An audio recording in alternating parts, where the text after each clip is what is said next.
everyone. Welcome to another 40K Frontiers showcase. With us today, we've got the two lovely people. We've got BenCH. Yes, that's one. Hi. Yes. Hi. Thanks. Sorry, I think professional operation here. Same time as you.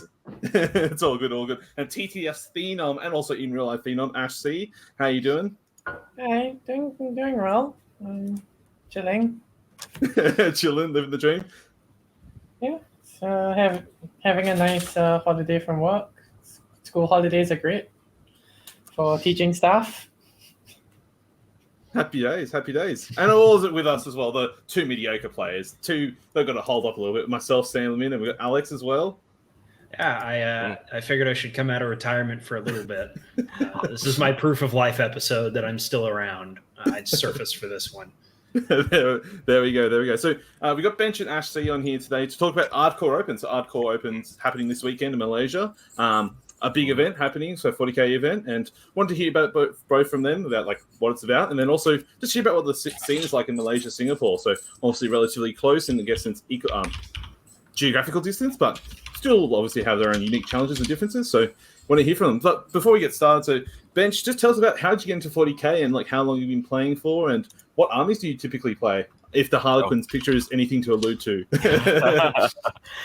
All right, I've been playing since I was in school. I think it's the equivalent of high school, and been a while since then. I think I've been in the hobby for about 20 years now. And nice. I've been in it since I think 3rd edition or so. That's where I picked up my first Blood Angels army, and I took a slight break away during the 6th and 7th editions. I knew about the rules and all that, but I wasn't playing that much. And then came back to it last edition, and we're in 9th now, and go 10 soon. I play Harlequins and actually a lot of other armies. I've collected over the years, and you know how our collection tends to get. You buy a little bit here, a little bit there. You see the new Cadians, and you go ooh ah, and then after that, all of a sudden, you have a new Cadian army. It just how it happens. Oh, awesome. How about yourself, Ash C? So when did you start, and like what do you generally play? I know you're known for your sister's knowledge and play, but do you play anything else or? So I picked up 40K in early 2020, I think. Started with sister. Well, I started collecting custodies for a painting project, and then I started collecting sisters as an army when I was getting into the hobby. I mostly play sisters, though I do dabble in knights. I'm picking up a Votan army, and a couple of months ago, I won a GT by borrowing a Tyranid army, playing it for one event, and then not playing it ever again. And then they got nerfed. Thanks, Ashley. Thanks for that. It's all your fault, obviously. No. They're fantastic. So, yeah. So obviously, you're both. So my understanding, you both live in Singapore. So, what's it like playing sort of 40K in Singapore? Obviously, Singapore quite a dense population in terms of like size and stuff like that. Personally visited, and it's relatively expensive. Is it hard to collect 40K in Singapore, or is it a pretty big community? What's it like? Well, it's not hard to collect because there's quite a few stores that sell. Finding places to play is not necessarily easy, but finding space for large events is definitely difficult. Yeah, because space is a premium here, and yeah, we don't really have that many warehouse spaces that you can rent or that you can loan out for an event, and a lot of the private function areas here tend to cost, I think, at least $500 if not $1,000 per weekend, like per day for the whole weekend, that kind of thing. We that's something we run into in Korea as well with like there's a lot of people who play, but there's nowhere to meet to play, so you kind of have to get creative on where you're doing events. Yeah. I think just imagine if you were trying to get an event running in like New York City or London itself, not so much the outskirts, but in the city center itself, and that's roughly the prices you can imagine trying to get an event together over here. Yeah, fantastic. So what's the scene like generally? Is it a lot of like competitive players typically, or is it like more open crusade, or is it hobbyists, people who just love to paint? What's it like generally? Personally, I'm only really in the competitive side, but I know there's quite a variety. Like the competitive scene is not necessarily super lively, but it is active. I know there are groups for Crusade, groups for various other formats. Non-competitive match play, for example, I've seen quite a few people like just having a casual game, even though I've never seen them in a tournament. That kind of thing. Yeah. Yeah, nice. So, and obviously, BenCH, you've been around for a long time. So started in 3rd edition, then came back in 8th edition. What's the scene like in terms of number of players? Is it like a big scene? Like, is there like 30, 40 roughly players in the tournament competitive scene, or is it quite small in Singapore? And has it grown, or has it sort of stayed the same since? Yeah, I was gonna compare with before COVID happened. So before, in about 2019, I think the largest, the one of the last few tournaments that we had over here before this whole COVID thing happened was about 40 plus players. I think that's the max size that we've gotten to. Might be just at 40, so might have been 39 as well. So I think our competitive scene's pretty healthy, and we have a constant about 20 to 30 players who tend to rotate in and out because of life.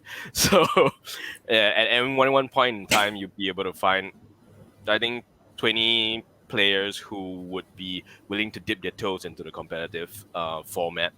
Although I think there are a lot of players who do try, and then after a while they kind of drop out of it once again due to life, and also because as the editions change, certain people have their armies might not be doing so well, so they kind of drop off the competitive scene and play a little bit more casually as well, if they don't have any other armies to fall back on. Yeah, sure, absolutely. So when you play tournaments and events, so I noticed actually, I think it was a couple of weekends ago, there was a little small RTT. You played like a singles event, but it was like a knockout. So like it was basically an elimination over time. So if you lost your game, you were out for the tournament. Is that generally sort of the format you guys you both play? Is it like a singles event style, or is it like doubles or teams, or what sort of events do you generally play over there? So it's a singles events mostly. That event, basically because of the cost, it's very difficult to run a 2-day event. So what they did was they had the first day, and then they had the top 8 cut for the second day. Yep. So it wasn't like, elimination per se, but there was, I guess, a very early cut of the top 8 because of just space logistics and constraints, right? costs. Yeah, sure. Yeah. But yeah, mostly there's quite a lot. It's mostly singles, but there are doubles events. There's a 3v3 team event coming up at the end of the year, like the local Comic-Con. Oh, sweet. Yep. Yeah. Yeah, I've played in quite a few 2v2s. Yeah, nice. Oh, it sounds like a good spread of events and stuff like that. So I think it would be remiss to say that obviously ASC, so obviously we knew about you because of your success in the Tactical Tortoise pods and stuff and leagues and stuff like that. Did you start playing Warhammer because of TTS? It sounds like you sort of collected it in 2020, but did you actually start playing because of TTS, or was it prior you started playing and then you just started playing TTS and got no one with TTS and returned to playing in real life, or? Well, in Warhammer in general, I can say that I picked up in real life first because I started out with Age of Sigmar. Oh, sure, yeah. Nothing wrong with that. Nothing wrong with that. The rare Age of Sigmar to 40K pipeline that we don't hear about that often. Yeah, that was in 2018. Yep. Then I kind of just hung around, played Age of Sigma for a while. Went to the UK, continued playing AOS because there's no real scene for 40K in Scotland. Okay, yep. Like there is, I mean, there are players, but it's not. From what I understand, it's not a very strong scene. And then I kind of just got into 40K because of COVID, and the 40K TTS scene seemed a lot better than the AOS scene. And on reflection, that I think my initial judgment was correct. Yeah, 40K online is a lot bigger than AOS ever was. Yeah, sure, absolutely. And it's obviously that much easier to sort of collect things up and obviously play against people around the world. And during COVID, obviously, you couldn't really play too much in real life 40K. And when Singapore costs of running events and playing in real life is expensive or not feasible, then it makes sense. So absolutely understand. So obviously you talked about, so in 9th edition, so since 9th edition's come out, has it been like a good growth in Singapore in terms of players, or you sort of just had that rotation of 20 to 30 players generally, and it sort of stayed that same amount? I know there's been quite a few, I mean, I can think of a few new, like a handful of newer players. Yep. I can also note that there are of like groups of players I have seen who have popped up and been like shown up at one event because they're like, oh yeah, the grandparents have the kids for the weekend, so I'm here Yeah. so I finally have time, or so on, right? So, yeah, like I think there is some growth, but there's a lot of a large portion of the former player base, or the what would be regular player base, I think, are currently in the age group where they have kids who eat up too much time. Sure, absolutely understand that. So, in terms of collecting models and stuff like that, is it pretty hard to collect figurines and stuff in Singapore, or is it relatively easy to go to your LGS and pick up stuff? And is it affordable, or is it relatively expensive and hard to acquire? It's cheaper than Australia, that's for sure. Oh well, there we go. It's not much harder to be cheaper than Australia. Yeah, it's relatively easy to get like the standard models that you get in FLGS. There's a Warhammer store. There's like a dozen or somewhere between 10 and 20 stores that stock some degree of Warhammer stuff around the country. Which I know, like, if I say around the country, sounds like there's very few, but it's around the city. Yeah, sure. Yeah, within the 30-kilometer radius or whatever it is that Singapore actually is. So it might be actually a bit bigger than that, apologies, but it is actually quite a small field per se. It's actually smaller than 30-kilometer radius. Oh, there we go. So I over-exaggerate a little bit, just a little bit. So I was glad I wasn't too far. But yeah, so only a handful of stores though that have hobby space.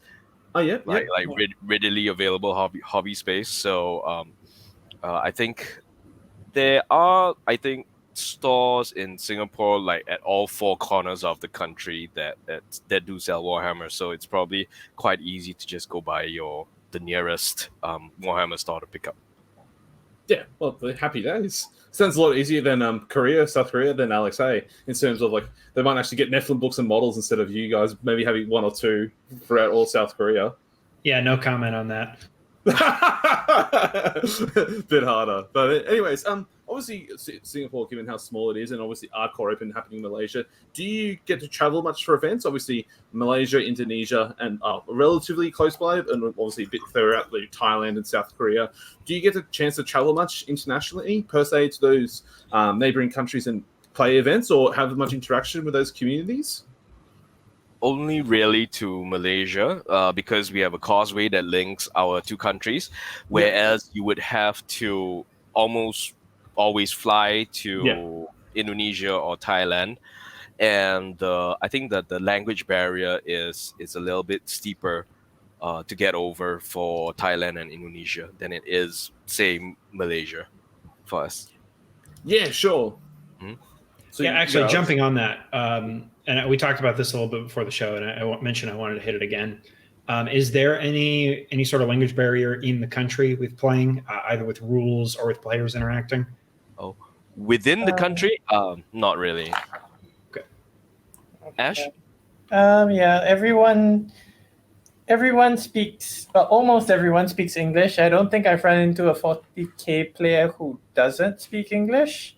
Because our rules are in English as well. We don't Yeah. get the French rules or the Italian rules. Or the Chinese rules. Though I have seen a couple of Chinese. I have seen a couple of people special order in Chinese rule books. Mm-hmm. There. I mean, not everyone's English is necessarily the best, but Oh, that's true. that can also be said for GW writers. So You're not wrong. yeah. So, but typically people whose English isn't necessarily great will acknowledge the fact and accept like judgments based on when there is nebulous wording or so on, of like from judges or from people who are more in the know. So it's quite nice. Like I've seen quite a few people like just pop questions into store chat groups, being like, hey, does anyone know the ruling for this? We're in the middle of a game. It's not very important. Like, it'd be nice to have a quick answer, but it's not necessary, So people are generally happy to take rules judgments from other people, though in the middle of a tournament might not quite have the same willingness. Yeah, sure. Well, it sounds like you was meant to be a Votan player, Ash, see, with all those judges and judgment tokens just like going out everywhere. meant to be. So, yeah, so you talked about all your LGSs then. You had like actually a fair few hobby stores in Singapore. So, is it during the LGS or like a gaming store or like an area you sort of try and play games at, or you sort of mix it between all the various ones? So there's one that I frequent because I used to work there. I mean, not just because I used to work there, but but at least in part because I used to work there. That's Gamersaurus Rex. It also helps that it's not too far off from my house. That's where I met BenCH. I've also been to Gallant Games, so they've kind of moved it to a location that's a bit less accessible to me. So I'll have to see about whether or not that stays alive. Sure. Oh, that's good. It's got some options and stuff like that. So happy days. Can't complain much about that. What's the terrain like when you both play events? Is it obviously on TTS? Yes, obviously actually the Tactical Tortoise moved to that GW Open sort of format. Here in Australia, we play like a lot more WTC-esque in that sort of more UK terrain circuit. What's the terrain like in Singapore? Is it more something just whatever you can grab, or what? Is there a specific format you try and play? Pre-GWO, we used the ITC style Big L's and stuff. I know people played on WTC at one point, though I was not playing at the time, I think. And now we're using GWO because honestly, it's the easiest thing for shops to run. Yeah, it's the easiest to standardize as well across multiple tables because of their standard format. For sure. Like, and obviously, like with this, when space is premium, like just being able to stack a bunch of those plexiglass or MDF boards and a couple of ruins, and there you go, nice and easy. It makes sense, so completely understandable. So you touched on there a little bit about WTC. Is that something that Singapore was looking forward to in the future, potentially sending a team to the World Team Championships? We've actually had a a quite active Warhammer Fantasy Battles group previously when it was still alive. Oh, yeah. And they've actually sent a couple of teams for the WTC in terms of Warhammer Fantasy. And I think when it was still running. For 40K, we've not been able to send a team yet, I think. There was talk at one point in time, but eventually COVID happened, and then nobody traveled anywhere. Yeah, sure. So once things, sorry, yeah, go ahead. No, you go ahead. I was going to say, like, do you think that's something on the horizon? Do you think? Yeah, for sure. I think once things settle down, and then we start having air travel, going up a lot more, and things get back to normal, and once WTC starts running, I know they've been running it anyway, and once we've gotten into the competitive side of things up and running again here as well, could be an option to send a team or two up. Yeah, that'd be sweet, and hopefully one time we do. And if not, I know there's been talks in Australia about one day like having like a little age-specific sort of Asia World Cup sort of that event. Would be great, so, yeah. So I know there was a talks for a long time of having eight-person teams that attend like from all age-specific regions and host it, but just fallen through for one reason or another. But one day we can all believe and dream, right? Yeah, it'll be a lot easier to travel to Australia than say the UK for us. Yes, absolutely. Oh, like Belgium, where it is for the next 2 or so years. Like, yeah, it's just so expensive, like for all of us, right? Europe's a lot harder to get to for both us and Australians. Yeah, yes, absolutely. So, obviously, so touching back a bit. So, Ben, do you actually play any TTS as well, like, or is it all in real life for you? It's all in real life because I tend to like my computer for like computer games and stuff. Sure. Not only that, but because I just haven't gotten the into trying to learn the interface. I know the interface can be a little bit challenging, so I found picking up the interface a little bit daunting, and I figured since I have all these models and I'm already painting them, why don't I just play in real life? Yep. Fair enough. So. Yeah, so Ashley, obviously you sort of became pronounced with playing on TTS. How have you found the transition from like real life to TTS? Like, do you have a preference for one system over the other? Well, the place I stay is not necessarily the most generally accessible, so playing in real life can be a bit of a hassle sometimes. Yep. I also don't have a car, so riding on the train with this giant box or bag of boxes is not always the most fun thing. And of course, I'm quite a bit of a homebody, so playing online is, great. Don't have to leave my chair. On the other hand, playing in real life, I get to play with my models, get to meet people, chat. Gamosaurus Rex has a cat, so I get to hang out with the cat. That's always pleasant. But the biggest challenge, I would say, moving from online 40K to real life is the backache.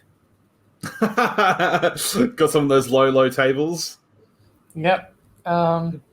Like the tables locally are mostly built around people who are like, Australians, you guys use centimeters, right? We do, yes. We're not like Americans that like use some weird like imperial system. What is this? Feet and inches? Yeah. Come on, use centimeters. Like a normal human. So most tables are built around the idea that people are around 170. Okay. Yep. Yep. So being a solid 10 cm taller means tilting a little bit more, which isn't so bad for one game. But when it's 5 games over 2 days, it gets miserable real quick. Yeah, sure. And like, so, but for those people who are Americans that listen to this, so thank you. But it's like roughly 5'5", 5'6" is 170 centimeters. So to give you an idea, it's relatively low. So, and as after a little while, the back starts hurting, especially if you can't sit down and stuff like that. I know, Alex, yourself, I'm sure you've experienced that multiple times, being a quite tall fellow yourself, like 6'2" or so. Yeah, I have to plan my whole day now around standing the whole time. So I'm wearing like comfy socks, I usually wear boots for stuff now because I'm on my feet all day. We're just not gonna ever sit down because then I never have to get back up, and I don't have to worry about it. Yeah. I think a pro tip, I think they discovered at the WTC is like bring out your yoga mats or like some like standing mats that you can stand on top of, like nice cushion mats. That's supposed to help a lot, funny enough. So there you go. Just roll it out, in between rounds. What could possibly go wrong? Might look a little bit funny, but it'll be fun. It'll be fine. It's not the French, right? So absolutely not. So we talked about this weekend. We got the Ardkore Open. So how many players are you expecting to attend the Open, which is in Malaysia, by the way, for everyone listening at home? I think 40 plus. Around somewhere between like 35 and 40. I initially the initial sign up wave was 36 players. Yep. And then I know since then they've said there have been some newer players who've joined. So, but also a couple like BenCH who had to drop out for various reasons. So I'm guessing probably somewhere between 35 and just over 40. Yeah, nice. Is there a link to see the list and stuff right now, or is it still all hidden until the day of? It's still all hidden. I think they'll probably reveal them tomorrow or Friday. I haven't even been added to a BCP thing yet. Have they not created a BCP already? Oh, they haven't created a BCP yet? I don't know if they've created one, but they haven't added me. So. Oh, okay. Yeah. See, keeping the secret tech until last minute, right, Ashley? Yes, totally secret tech that I have not been running for the past several months. No one will ever know. So, do you have any expectations heading into the Malaysia meta? Is there some certain armies you're expecting? Have you attended events there in the past that you maybe expect something a bit different to what you maybe see locally in Singapore? I have no idea. Even though I've played up in Malaysia before COVID, I have no idea what I expect going down as well. Going up as well. But just be free for all, right? Just wait until the lists unlock, and then you never know. Maybe there'll be many doppelgangers and copycats. Actually, you got some fans in Malaysia. Maybe just have 20 plus people running your same exact list. They currently have 37 people registered on BCP. Oh, there we go. So there we go. Just 2/3 of the field running Sisters of Battle. What could possibly go wrong? Just all the miracles. All the miracles. Yeah, fantastic. So, do you know what sort of training you're playing on there or anything like that? Or it's just wait and see what rocks up and shows up? They said it's a GWO, but it's a bit tighter, I think, around the center. Okay, sure. GW it's like a modified GW Open style. Well, technically, it's not modified because GW has... GW's official policy on terrain placing is we don't have one. Mm-hmm. Fair. Suspect. What's the accusation? It's like a little rule that they adjust things by, or just maybe whatever day they want to. Sometimes they play hammer and anvil missions on a Dawn War deployment. Who knows? Yeah. Ultimately, the decider for games in GW events is rock, paper, scissors. Anything else is made up. Yeah, so they did come up with a bunch of measurements which are a bit more scrunched towards the center than I think is standard, but not by much. Everything maybe moves half an inch on average. So yeah, you know. So after somebody jostles an event table, it's pretty much that. Yeah, basically. Yeah. Fantastic. So, BenCH, you talked about you played in Malaysia before, and my understanding is, looking back at Ardkore, it's part of the convention, and traditionally it's been more like an open narrative sort of event, and happened every year or so. But this year it's a bit more competitive event for 40k. So, do you have much more history on the event? Other I than that? think this is its third year that it's running. Yep. So I think the very first Ardkore was in 2018, and then they had one in 2019, and then lockdown. And then so this is the third one, and it's right after things are starting to open up again. So they've been having, I think, this competitive event for the past three Ardkores. I think they've indicated their intention to move into a more narrative one next year, and then they probably want to alternate. So 1 year competitive event, 1 year narrative event. They do have a bunch of other events happening at the same time as well. A bunch of other tournaments and some painting judging as well happening at the same time over those few days. They just had the AOS version, or rather the competitive AOS, I think a couple of weeks ago. I don't really know why the such a long break. I guess it has to do with the venue. So they had their AOS version a couple of weeks ago, and they'll be having the 40K this week. And I think they want to try to balance both the narrative and competitive aspect of the hobby or the game. So they're gonna do an alternating one from next year onwards. Yeah, fantastic. That sounds awesome. Do you know, is this generally the biggest event in person for that Malaysia-Singapore scene in terms of events, or is this like one of many other events that happens? I think this is Ardkore. The very first Ardkore was the biggest. I think at a point in time we had 50 plus players the very first time round. This is more or less the biggest event in both our countries. Okay, we do get a few Malaysian players who come down for our events as well. So we do have a healthy flow of players who participate in events across the causeway. Yeah, nice. So how long does it take to travel from Singapore and to Malaysia? So is it, I assume it's based in Kuala Lumpur, is the Ardkore, or is it based in like another town nearby? KL, yep, Kuala Lumpur. Yeah, it's based in KL, yeah. And some of the events are in JB, which is Johor Bahru, Yep. which is easier to get to. It's only like about 30 to 45 minute drive up to Johor Bahru. But for KL, it's about a 3-hour drive. Yeah.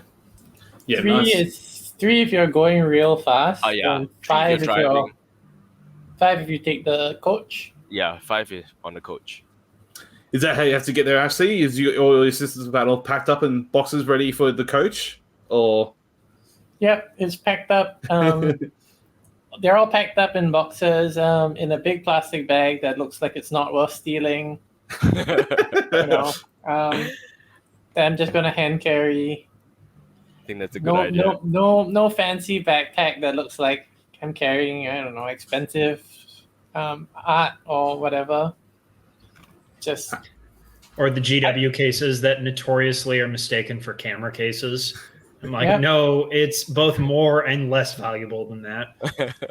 yeah, mine just looks like I visited I don't know, Daiso or some other cheap $2. I look like I visited the $2 store. nothing wrong with that. Nothing wrong with that. No one will ever suspect anything, right? Mhm. See, that's smart. Now I got to go get Daiso bags. Oh, fantastic.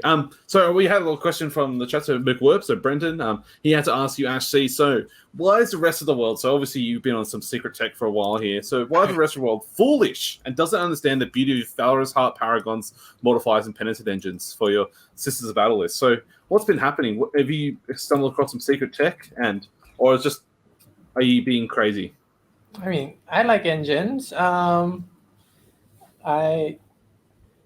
I just like running big walkers. I wanted to run Paragons for a long time. Like my list back in the day was a lot of.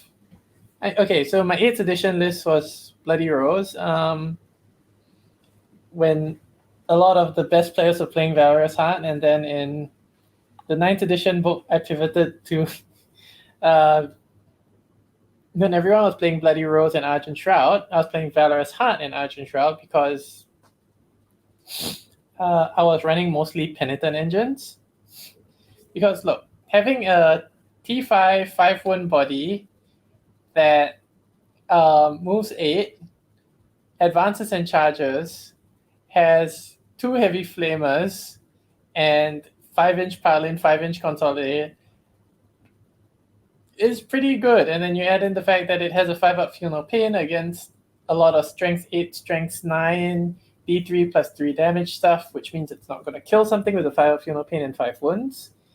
Yeah, like I'd have to have things that are like T8, T9 before I get the next, the next -1 to wound effectively. So this is like the sweet spot for those weapons. And they're just like really obnoxious, hard to kill bodies. Then when Armor of Contempt came in, Paragon suddenly became viable. Also, that coincidentally was when D3 plus 3 weapons were falling out of the meta, because Paragons with 4 wounds and -1 damage kind of die in droves to D3 plus 3. Then shortly around that same period was when Tyranids were exploding on and getting a lot of, the beginning of the current mortal wound spam meta. And guess who's great at defending against mortal wounds? Valorous Heart. Happy days. Yeah, and Beautiful.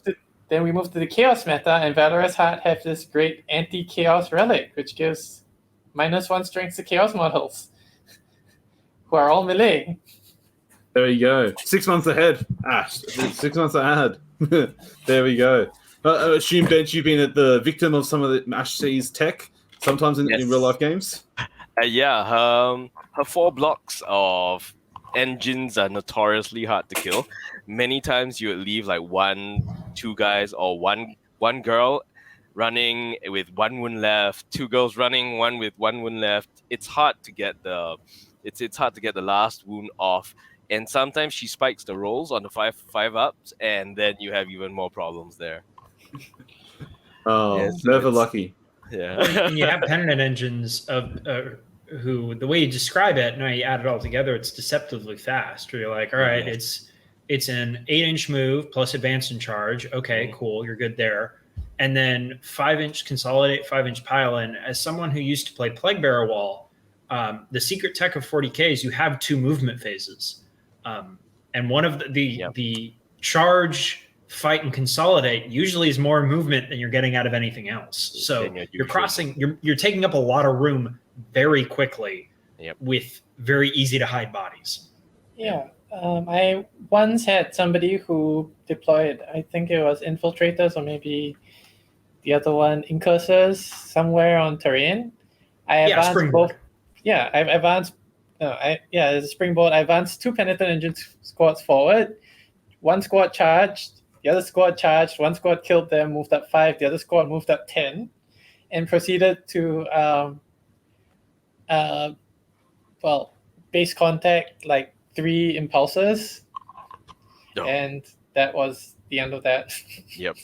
Game over. Yeah, and it's like 1 penitent is I'm not as familiar with their stats. I haven't played a lot with sisters, but I'm assuming it's like 1 penitent engine is the one that swings because it can wipe the squad, and everything else is strung out so it can get farther. They can. It depends on what I'm swinging into. Usually 2 will kill any small squad, because they're swinging. They have either a lot of attacks or very brutal attacks, depending on their loadout. And usually I'd mix it up, so 2 of each on each unit. Yeah, you manufacture it in such a way that you're going to get the attacks you need to kill the unit, and then string out the rest to just get the extra movement. Yeah. Oh, fantastic! You're obviously a person after Rob Hartford's out, like someone who loves all the engines. I mean, he would be very proud, I'm sure, of your list and must love it. Just all the engines and Sister Act love. So happy days. Yep. BenCH, obviously sadly you can't attend this weekend, but did you have any secret Harlequin tech, or were you just going to take all the boats and all the troops and have some fun? I actually had just the usual light painted, light Seda painted until Jack Harpster showed up at the recent GT with his Twilight tech and shenanigans, and Yep. I was actually pivoting over to more Twilight, and I was gonna add 9 troops, which sadly I couldn't get to finish up because of COVID. And yeah, I was gonna bring up about 49 troops, 6 boats, and a bunch of characters up to KL this weekend. Oh, well, I'll take it to the local event then. Just try it out, have some fun with it instead.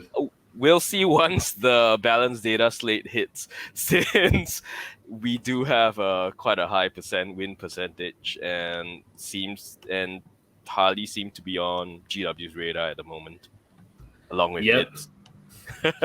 Oh well, Dol, do you have any predictions for the data slate bench at all? Do you have any predictions of what they may twinkle with Harleys, or just wait and see? Just crossing my fingers and hope they don't over nerf them too much. Although I do have a lot of other armies that I'm dying to paint up and play, because for me, one of the biggest motivators to paint is a tournament. I tend not to paint a lot of my models unless I'm using them for an upcoming tournament, and I get a lot of my painting done a few weeks beforehand. I think you're not alone in that one, Bench. There's many people painting the night before or the week before, so don't stress. The Imperial Guard Codex around the corner, I'm sure maybe some of those Cadians might see some love, right? Yes, I have a bunch of old metal Armageddon Steel Legion infantry as well that might be seeing some light of day again. Although I don't have the tanks because I just use them as sort of screens back when we could Imperial soup them up together. There we go. Actually, so someone who plays PTS pretty regularly, do you have any insights of what maybe you think the balanced data slate may include? No. Like, I'm guessing some sort of nerf to Reaper of Obliterax, maybe enough to Overrun.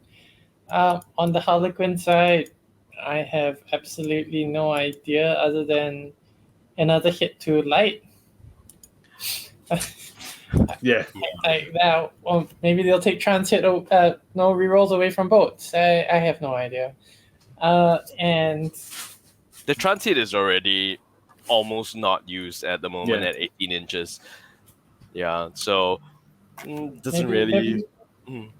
Maybe they'll take away the no rerolls against boats, which will kill the faction. That would kill the whole. Yeah, that would just kill the whole faction. Yeah, no, we don't want that, but we'll see. We'll have to wait and see. But maybe eventually it will come out, right? I feel like we've been waiting day by day for the past month or so. The balance on a very fine edge at the moment, because they have too few data sheets, and there's only so many things that you can do with their rules without taking away their how they feel as a faction to play. It's like trying to nerf Custodes, where it's like there's only so many things you can do before you kill that book.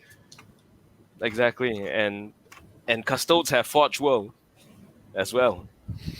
Yeah, we get to cheat and dip into resin cracks, so there's sometimes an out. Yeah, sometimes. Oh, fantastic! So, is there any other players in Malaysia or for the Ardkore Open that you think we should be looking for on the highlight? Maybe when BCP loads up with all the players, is there people that we should be looking for, or maybe following that? Maybe some early predictions for who could win, other than Ashley. Obviously, Ashley's going to take first place, easy, right? Yeah, look out for Kian. Look out for Kian. Kian. I think that would be her name in the Ardkore. Yeah. I don't know who else. I think Gavin is one to possibly look out for as well. He's definitely bringing Necrons. Yeah. Victor, yep. The biggest downside of my list is that I have a terrible game in the mirror match. Oh, against Bloody Rose? Yep. Okay. It's not that I get tabled, it's that I get outmaneuvered.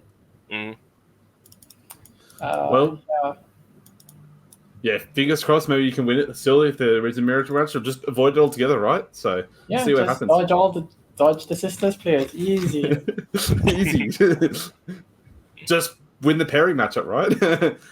It sounds like there actually so it sounds like there's quite a few females in the scene in Malaysia, Singapore. Is it pretty opening and welcoming for both, obviously, females in the scene? Like, is it pretty easy to get along? Like, haven't had any issues or anything like that? I haven't had any issues. There are not that many women, but there are a few. I think I'm the only active one in the competitive scene, but I've seen a few playing casual, crusade, that sort of thing. Yeah, sure, that's fantastic. And I know locally here as well, we've seen more diversity in the hobby, which is fantastic and always more encouraging. So, yeah, thank you for flying that banner and being a positive influence for everyone else. Alex, did you have any final questions at all for BenCH or Ash C? No, unfortunately, I'm pretty rusty on my interview question stuff, but it was pleasant conversation. It was great talking to you both. I was really excited. So a lot of times, especially when people talk about events, now talking about events in Asia, I'll just in the other tab have flights open of like, how much would it cost me to go do this next year? And you're like, all right, so they're alternating every other year of doing the tournament. Like, can't make that anymore. Okay. Never lucky. How much would it cost for a flight from Korea down to Singapore? I think it's about 800 thing, which would be about, I think, 600 US. Right now, and it's if you book it out correctly and you do a direct flight. I have a preference for airlines I go for. It was about 600 USD, but I was also on a specific airline flying at a specific time with a direct flight. And so it was about $600 US. Yeah, I was guessing about 800 Sing, which is about 600 odd USD. Yeah.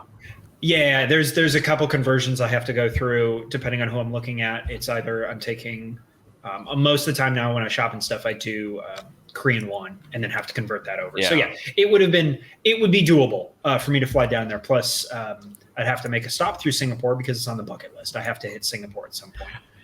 Oh, that's great. Okay. Yeah, Singapore is great. You'll love it. Hey, some of the Singapore crab and go to the Singapore night zoo. It's fantastic. Those are my 2 recommendations for sure. I'm sure there's some actually better recommendations than some tourist traps, but you know.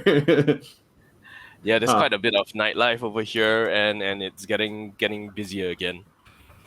Yeah, and then maybe if you go there, lucky time, there might be the Singapore Grand Prix for the Formula One. Maybe we'll never know. So, and for context, it'll be just over $1,000 Australian to fly to Singapore. So maybe half of the way there to an ADMEC or GSC Army. So you know, close. I mean. Look, I've got a full ADMEC army sitting behind me that I'm trying to get rid of at the same time, so I don't know what any of that means anymore. The airline will not take the ADMEC army as payment. I don't understand. 5 Castillo robots for an economy seat. Come on. I have 12. I don't know what I'm going to do with them. Well, see, right now, given the state of ADMEC, no one's taking ADMEC as payment for anything. Oh, that's true. Unfortunately, can wait for the new true. edition. Yeah, just have to wait and see. As an aside, it's like me unpacking the rest of my 40k army and finding a half-painted Emperor's Children list in there. I'm like, I guess I play this now. Don't know where this came from. That sounds like a good find. So I'm not upset about it at all. Not at all. Oh, thank you for your time, BenCH and Ashley. Is there any final shout-outs or plugs you want to both talk about or spotlight for anyone listening or watching? And there'll be in the description below. We'll include any links and stuff like that. Thanks for having us on, Sam and Alex, and thanks for Ash for inviting me as well. She was the one who approached me and was telling me that since I know a little bit more about the background for Ardkore and all that, why not join her on the podcast so that I can help answer a couple more questions about it. Yeah. There were a couple of others I considered approaching, but they're currently in Malaysia, so I think they were driving up this evening. So I was thinking about asking Victor, but he's your fellow sister battle player. Yeah. Yeah, I think shout out to the gaming store that the FLGN that we play at quite often, which is Gamersaurus Rex up at Upper Thompson, just right outside the Upper Thompson train line that was built up recently. Shout out to them. Yep. Yeah. So on me, shout out to Tweem Uwu for being my Tweem, and shout out to the Syscord, the Sisters of Battle Discord, for being a great and welcoming place. And if you're thinking of picking up Sisters, definitely drop by.